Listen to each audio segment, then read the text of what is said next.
नमस्कार. आज बुद्ध पौर्णिमा म्हणजेच साऱ्या विश्वाला शांतीचा मार्ग दाखवणारे गौतम बुद्ध यांचा जन्मदिवस.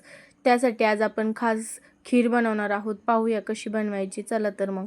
त्यासाठी 1 चमचा तांदूळ, 2 बदाम, 2 काजू मी भिजत घातलेले आहेत. आता बदाम सोलून त्यामध्ये विलायची आणि थोडंसं पाणी टाकून आपण छान मिक्सरला वाटून घ्यायचे आहे पेस्ट करून.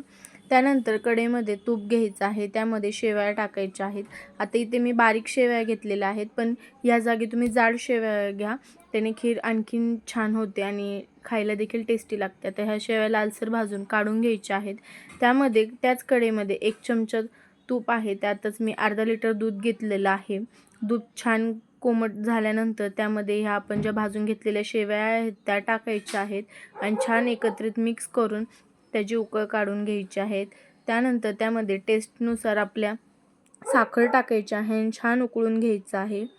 मग आपण जी पेस्ट केलेली आहे तांदूळ, काजू, बदाम आणि विलायचीची ती वरतून टाकायची आहे आणि पुन्हा एकदा मिक्स करून त्यामध्ये आवडीनुसार ड्रायफ्रूट्स टाकून एकत्र मिक्स करून तयार आहे आपली खीर.